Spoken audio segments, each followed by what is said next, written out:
आत्मिक भोजन यूहन्ना रचित सुसमाचार अध्याय 14। तुम्हारा मन व्याकुल न हो, परमेश्वर पर विश्वास रखो और मुझ पर भी विश्वास रखो। मेरे पिता के घर में बहुत से रहने के स्थान हैं। यदि न होते तो मैं तुमसे कह देता, क्योंकि मैं तुम्हारे लिए जगह तैयार करने जाता हूँ। और यदि मैं जाकर तुम्हारे लिए जगह तैयार करूँ तो फिर आकर तुम्हें अपने यहाँ ले जाऊँगा, कि जहाँ मैं रहूँ वहाँ तुम भी रहो। जहाँ मैं जाता हूँ तुम वहाँ का मार्ग जानते हो। थोमा ने उससे कहा, हे प्रभु, हम नहीं जानते कि तू कहाँ जा रहा है, तो मार्ग कैसे जाने?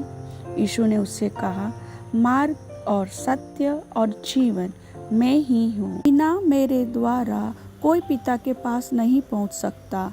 यदि तुमने मुझे जाना होता तो मेरे पिता को भी जानते, और अब उसे जानते हो और उसे देखा भी है। फिलिप्पुस ने उससे कहा, हे प्रभु, पिता को हमें दिखा दे, यह हमारे लिए बहुत है।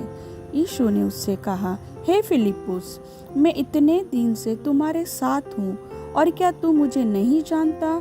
जिसने मुझे देखा है उसने पिता को देखा है। तू क्यों कहता है कि पिता को हमें दिखा? क्या तू विश्वास नहीं करता कि मैं पिता में हूँ और पिता मुझ में है? ये बातें जो मैं तुमसे कहता हूँ अपनी ओर से नहीं कहता, परंतु पिता मुझ में रहकर अपने काम करता है। मेरा विश्वास करो कि मैं पिता में हूँ और पिता मुझ में है, नहीं तो कामों ही के कारण मेरा विश्वास करो। मैं तुमसे सच सच कहता हूँ कि जो मुझ पर विश्वास रखता है, ये काम जो मैं करता हूँ वह भी करेगा, वरन इनसे भी बड़े काम करेगा, क्योंकि मैं पिता के पास जाता हूँ। जो कुछ तुम मेरे नाम से मांगोगे वही मैं करूँगा, कि पुत्र के द्वारा पिता की महिमा हो। यदि तुम मुझसे मेरे नाम से कुछ मांगोगे तो मैं उसे करूँगा। यदि तुम मुझसे प्रेम रखते हो तो मेरी आज्ञाओं को मानोगे। मैं पिता से विनती करूँगा और वह तुम्हें एक और सहायक देगा, कि वह सर्वदा तुम्हारे साथ रहे, अर्थात सत्य का आत्मा, जिसे संसार ग्रहण नहीं कर सकता, क्योंकि वह न उसे देखता है और न उसे जानता है। तुम उसे जानते हो, क्योंकि वह तुम्हारे साथ रहता है और वह तुम में होगा। मैं तुम्हें अनाथ नहीं छोड़ूंगा, मैं तुम्हारे पास आता हूँ। और थोड़ी देर रह गई है कि फिर संसार मुझे न देखेगा, परंतु तुम मुझे देखोगे, इसलिए कि मैं जीवित हूँ, तुम भी जीवित रहोगे। उस दिन तुम जानोगे कि मैं अपने पिता में हूँ और तुम मुझ में और मैं तुम में।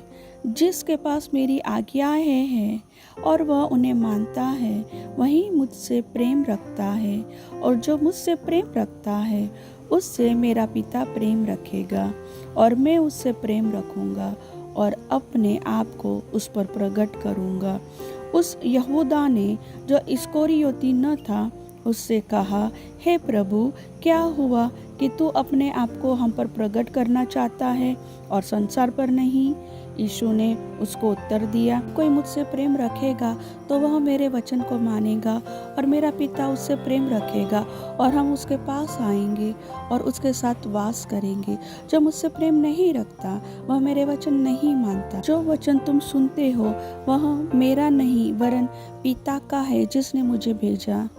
ये बातें मैंने तुम्हारे साथ रहते हुए तुमसे कही, परंतु सहायक अर्थात पवित्र आत्मा, जिसे पिता मेरे नाम से भेजेगा, वह तुम्हें सब बातें सिखाएगा, और जो कुछ मैंने तुमसे कहा है वह सब तुम्हें स्मरण कराएगा। मैं तुम्हें शांति दिए जाता हूँ, अपनी शांति तुम्हें देता हूँ। जैसा संसार देता है मैं तुम्हें नहीं देता। तुम्हारा मन व्याकुल न हो और न डरे। तुमने सुना कि मैंने तुमसे कहा, मैं जाता हूँ और तुम्हारे पास फिर आऊँगा। यदि तुम मुझसे प्रेम रखते तो इस बात से आनंदित होते कि मैं पिता के पास जाता हूँ, क्योंकि पिता मुझसे बड़ा है, और मैंने अब इसके होने से पहले तुमसे कह दिया है कि जब वह हो जाए तो तुम विश्वास करो। मैं अब तुम्हारे साथ और बहुत बातें न करूँगा, क्योंकि इस संसार का सरदार आता है। मुझ पर उसका कोई अधिकार नहीं, परंतु यह इसलिए होता है कि संसार जाने कि मैं पिता से प्रेम रखता हूँ, और जैसे पिता ने मुझे आज्ञा दी मैं वैसे ही करता हूँ। उठो, यहाँ से चले।